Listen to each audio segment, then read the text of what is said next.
সর্বপ্রথম একটা চার্ট খেয়াল করেন আমাদের এই যে চার্টটা আছে এইটা হলো এফএম এর চার্ট। দেখতে পাচ্ছেন আপনারা? ওটা হয় ভালো করে ক্লিয়ার করে দেখা হচ্ছে না। এটা হলো এফএম এর চার্ট। এখন আমরা এখানে চিপস নাম্বার যেগুলো আছে এই চিপস নাম্বার দেখে দেখে চালনী করার পর কতটুকু হয়েছে সেটা আমরা এখানে উল্লেখ করে রাখবো। বুঝতে পারছেন? সর্বপ্রথম পরে 9 নম্বর চিপস দিয়ে আমরা চালবো। 9 নম্বর চিপস দিয়ে আমাদের স্যাম্পলটুকু থাকবে, এই স্যাম্পলটুকুর মধ্যে একটুকু আটকে নেই, এখানে আমাদের কোনো একটা আটকে নাই। বুঝতে পারছেন? এবং তারপরে যে সিক্সটা আছে 4.75, যেমন এই যেটা, এটা হলো 4.75। বুঝছেন? এখানে 4.75 আমাদের মাল হচ্ছে 11 গ্রাম। বুঝতে পারছেন? এই 11 গ্রাম দেখেন আমি রেখে দিলাম এখানে, 11 গ্রাম রেখে দিলাম। বুঝতে পারছেন? এটা কিন্তু আমাদের মাপ দেওয়ার পরে এটা পাইছি। এরপরে 2.36 যে সিক্সটা আছে, এই যে 2.36 এই যে চালছি, চালার পরে যে আমাদের 17 গ্রাম এখানে আটকেছে। বুঝতে পারছেন? এই 17 গ্রাম এখানে রেখে দিলাম। বুঝতে পারছেন? এই 17 গ্রাম ওইখানে রেখে দিলাম। রেখে দেওয়ার পর এখন আমরা 1.18 যে চিপসটা আছে এই চিপসে কতটুকু মাল আটকেছে সেটা আমরা দেখবো। এই যে 1.18 এখানে আমরা মাল আটকেছে 88 গ্রাম। বুঝতে পারছেন? এখানে আমাদের রেখে রাখছি 88 গ্রাম। এই যে দেখেন এই চিপসটা থেকে এটা আমাদের অল ক্লিয়ার, এটা আমরা রেখে দিলাম। বুঝতে পারছেন? এটাও রেখে দিলাম। রেখে দেওয়ার পর তারপর আমাদের চিপস নাম্বার আছে 600। বুঝতে পারছেন? 600 চিপস নাম্বার এই যেটা আমরা এটা চালনী করার পর এতটুকু থাকছে, এটা তো পাইছি আমরা 143 গ্রাম। বুঝতে পারছেন? এই 143 গ্রাম এটা রেখে দিলাম। ব্যাস, এটা হলো আমাদের। এরপর আমাদের 306 সাইজ যেটা আছে এই 306 সাইজ দিয়েও আমরা এই যে চালনী করছি। এটা এটা আমরা এটাতে আমরা টোটাল 182 গ্রাম, 182 গ্রাম পাইলাম। 182 গ্রাম এটা আমাদের আবার ওকে। তারপর আমরা এই যে দেখেন 150 আছে আমাদের চিপসে, দেখেন 150 আছে। এই 150, এই যে 150 এমএম কতটুকু বাড়ছে, এখানে আমরা পাইছি 163 গ্রাম পাইছি। বুঝতে পারছেন? 163 গ্রাম এটা পাইলাম, এটা আমাদের কাছে ওকে। এখন এইটার ভিতরে আমাদের স্যাম্পল আমরা যতটুকু নিচ্ছি, স্যাম্পল নিচ্ছি 690 গ্রাম। বুঝতে পারছেন? 690 গ্রাম নিচ্ছি স্যাম্পল।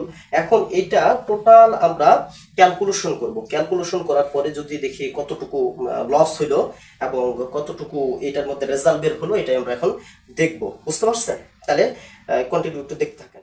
এফএম করার জন্য যে স্যাম্পলটুকু আমরা নিচ্ছিলাম এই স্যাম্পলটুকু আমরা এই চিপসগুলো যে আছে এই চিপসগুলো দেওয়ার পর আমরা চালছি। বুঝছেন? চালার পরে আমাদের এই রেজাল্টগুলো আসছে। এই রেজাল্টটা কিভাবে আমরা পাইলাম, কিভাবে ক্যালকুলেশন করলাম, এই ভিডিওতে এইটাই তুলে ধরবো। মনোযোগ সহকারে ভিডিওটা দেখবেন, খুব কাজে লাগবে আপনাদের। বুঝতে পারছেন? সবার কাজে লাগবে, বিশেষ করে সিভিল ইঞ্জিনিয়ার যারা ল্যাবে কাজ করেন তাদের জন্য ভেরি ভেরি ইম্পর্টেন্ট। তাহলে দেরি করতেছি না, শুরু করে দিই। আমরা যখন 9.5 চালনী দিয়ে চালছি তখন আমাদের যে স্যাম্পলটুকু ছিল একটুকু আমাদের এখানে রিটার্ন পাইনি, আমরা 100 বসাই দিছি। তারপর যখন আমরা 4.75 দিয়ে আমরা চালনী করছি তখন আমাদের 11% রিটার্ন পাইছি আমরা। 11, বুঝছেন? এই 11টা দিয়ে আমরা এই যে টোটাল যে স্যাম্পলটা আছে এই টোটাল স্যাম্পল, এই যে 11টা আছে এই 11টা আমরা টোটাল স্যাম্পল দিয়ে ভাগ করছি, ভাগ করে একটা রেজাল্ট বের হয়েছে। এই রেজাল্টটাকে 100 দ্বারা গুণ করবেন, গুণ করলে আমাদের এই রেজাল্টটা আসবে এবং এই রেজাল্টটা দিয়ে 100 দ্বারা মাইনাস করবেন, মাইনাস করলে আমাদের এই রেজাল্টটা আসবে। বুঝছেন? সেম তারপর আমরা দেখেন 2.36 যে চিপসটা আছে এটা দিয়ে যখন আমরা চালনী করছি, চালনী করার পর আমাদের এই রেজাল্টটা আসছে। এখন একটা জিনিস খেয়াল করবেন, এখানে কিন্তু ভেরি ভেরি ইম্পর্টেন্ট। এই দেখেন কিউমুলেটিভ। বুঝছেন? কিউমুলেটিভ মানে আর কিন্তু যোগ করা হয়। বুঝতে পারছেন? আমরা 59 পাইছি, এই 59টায় 11টা দিয়ে যোগ করব। বুঝতে পারছেন? এই আর যোগ করব, যোগ করলে আমরা পাচ্ছি 70 এবং এই 70টা দিয়ে এই যে আমাদের টোটাল স্যাম্পলটা আছে এই টোটাল স্যাম্পলটাকে ভাগ করব, ভাগ করে একটা রেজাল্ট বের হবে। সেই রেজাল্টকে 100 দ্বারা গুণ করব, গুণ করলে আমাদের এই রেজাল্টটা আসবে। তারপর এই রেজাল্টটা দিয়ে 100 দ্বারা মাইনাস করবেন, এই রেজাল্টটা আসবে আপনার। এই সেম ক্যালকুলেশন এটাও, এই যে 1.18, 600, 300, 150 এই যে আছে এগুলো প্রত্যেকটাই যেভাবে আমি ক্যালকুলেশন করলাম ঠিক এইভাবেই ক্যালকুলেশন করবেন। বুঝতে পারছেন? একটা জিনিস ভালো করে লক্ষ্য রাখবেন যে এই যে 690 যে আছে এই 690 এবং এবং শেষে এই যে 688 আছে, এখানে একটা কিন্তু ভালো কাহিনী আছে। বুঝতে পারছেন? যেমন কি যে এই ক্যালকুলেশনটা ঠিক আছে কিনা কিভাবে বুঝবেন? বুঝতে পারছেন? এই যে টোটাল স্যাম্পল আছে এবং এই যে লাস্টে আপনার যে প্যানটা আছে, প্যানের এইখানে যদি এই টোটাল স্যাম্পল আর এই টোটাল প্যানটা আছে এই দুইটা যদি মিলে যায় তাহলে আপনার অঙ্ক মিলে যাবে। বুঝতে পারছেন? Very very important. বুঝতে পারছেন? একটা জিনিস খেয়াল করবেন, এখন আমাদের ক্যালকুলেশনটা তো বুঝলাম, এরপর আমরা এফএমটা বের করব কিভাবে। খেয়াল করবেন এফএমটা সবসময় বের করবেন কিভাবে, এই যে পার্সেন্টেজ রিটেইন যেটা আছে এই রিটেইনটা টোটাল যোগ করবেন, বুঝতে পারছেন, টোটাল যোগ করবেন, এই যে 1টা 2টা 3টা 4টা 5টা 6টা 7টা, এটা টোটাল যোগ করবেন, টোটাল যোগ করে দেখবেন যে একটা রেজাল্ট বের হবে, সেই রেজাল্টটা দিয়ে আপনার 100 দ্বারা ভাগ করবেন, ভাগ করলে আপনাদের এফএমটা চলে আসবে। কথা কি বুঝাতে পারছি? প্রথমে এটা পুরোটাই যোগ করবেন, যোগ করার পর যে রেজাল্টটা আসবে সেই রেজাল্টটা দিয়ে 100 দ্বারা ভাগ করবেন, ভাগ করলেই আপনার এফএমটা চলে আসবে। আশা করি আমি কথাটা বুঝাইতে পারছি। এখন আমি আরেক নিয়মে বলে দিই যে এই যে রেজাল্টগুলা, এই রেজাল্টগুলা মনে করেন হঠাৎ করে মনে করেন ভুল হচ্ছে, আমি এটা খুঁজে পাবো কিভাবে?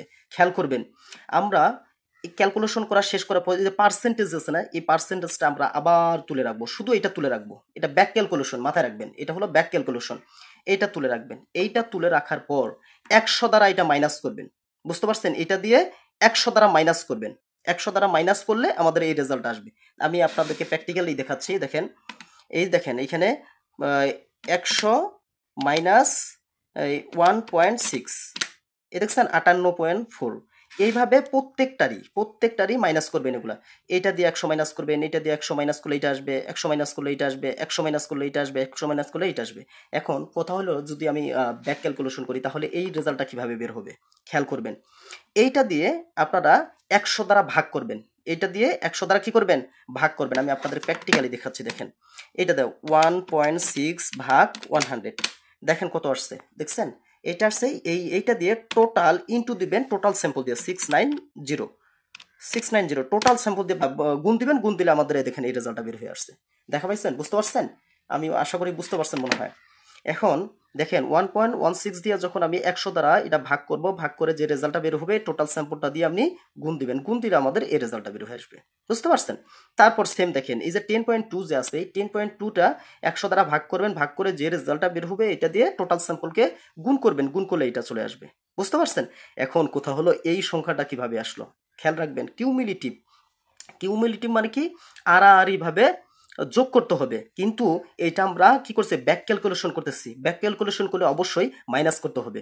যেমন 70 আছে, এই 70টা 11 দিয়ে মাইনাস করলে এই যে 59 আসতেছে, বুঝতে পারছেন? প্রত্যেকটার ক্ষেত্রে যেভাবে এই 25.3 যেটা আছে এটা দিয়ে 100 দ্বারা ভাগ করবেন, ভাগ করে যে রেজাল্টটা বের হবে এটা দিয়ে 100 দ্বারা গুণ করবেন, এই টোটাল স্যাম্পল দিয়ে গুণ করবেন, গুণ করলে আমাদের এই রেজাল্টটা আসতেছে। এই রেজাল্টটা যে আছে এই রেজাল্টটা এখন আড়াআড়ি ভাবে এটা আমরা করবো, এইটা দিয়ে এটা বিয়োগ করলে এটা আসবে, এইটা দিয়ে এটা বিয়োগ করলে এটা আসবে, এটা দিয়ে এটা বিয়োগ করলে এটা আসবে, এইটা দিয়ে এটা বিয়োগ করলে এটা আসবে, বুঝতে পারছেন? এইভাবে টোটাল যখন আপনি যোগ করবেন, যোগ করলে দেখবেন এভারেজে আপনার অঙ্ক মিলে যাবে, বুঝতে পারছেন? ব্যাক ক্যালকুলেশন এবং রাইট ক্যালকুলেশন কিভাবে করতে হয় আমি দুইটাই ভালো করে বুঝাইলাম। সবাই ভালো থাকবেন, সুস্থ থাকবেন। এরকম তথ্যমূলক ভিডিও পেতে আমার চ্যানেলটি সাবস্ক্রাইব করুন। আসসালামু আলাইকুম রহমতুল্লাহ।